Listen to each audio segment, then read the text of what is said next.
തൃശൂർ പുതുക്കാട് നവജാത ശിശുക്കളെ കൊലപ്പെടുത്തിയ സംഭവത്തിൽ പ്രതികളായ അനീഷയെയും ഭവിനെയും റിമാൻഡ് ചെയ്തു.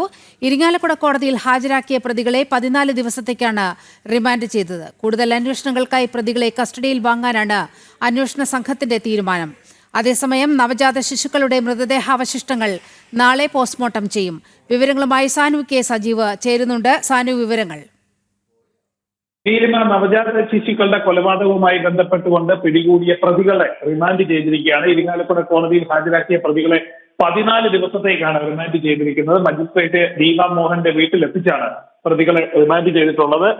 അതേപോലെ തന്നെ ഇതിനകത്ത് മറ്റൊരു പ്രധാനപ്പെട്ട സംഭവം, അതായത് ഈ നവജാത ശിശുക്കളുടെ മൃതദേഹ അവശിഷ്ടങ്ങൾ നാളെ പോസ്റ്റ്മോർട്ടം ചെയ്യുമെന്നും അതിനുള്ള നടപടിക്രമങ്ങൾ തൃശൂർ മെഡിക്കൽ കോളേജിൽ ആരംഭിച്ചെന്നും ഒരു വിവരം നമുക്ക് ലഭിച്ചിട്ടുണ്ട്. അതായത് ഈ അവശിഷ്ടങ്ങൾ, അതായത് ഭവിന്റെയും ഒപ്പം തന്നെ അനീഷയുടെയും വീട്ടിൽ നിന്ന് കണ്ടെത്തിയിട്ടുള്ള, അതായത് ഇന്ന് രാവിലെ കണ്ടെത്തിയിട്ടുള്ള മൃതദേഹത്തിന്റെ അവശിഷ്ടങ്ങൾ, എല്ലിൻ കഷ്ണങ്ങളാണ് അവർക്ക് ലഭിച്ചിട്ടുള്ളത്.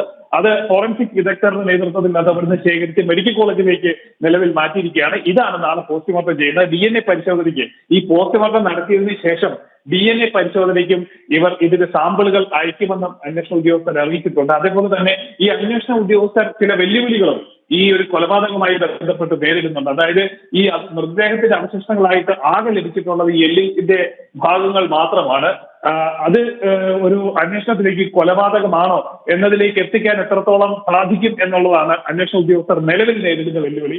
ഒപ്പം തന്നെ ഭവിന്റെ ഉണ്ടായിരുന്ന ഫോൺ, അതായത് ഈ അനീഷ കുട്ടികളെ കൊലപ്പെടുത്തുന്നതിന് തൊട്ട് മുൻപും ഈ പ്രസവശേഷവും എടുത്ത ചില വീഡിയോ ദൃശ്യങ്ങളടക്കം ഈ ഭവിന്റെ കൈവശമുണ്ടായിരുന്നു. ആ മൊബൈൽ ഫോൺ ഭവിൻ നശിപ്പിച്ചു എന്നാണ് നമുക്കറിയാൻ സാധിച്ചിട്ടുള്ളത്.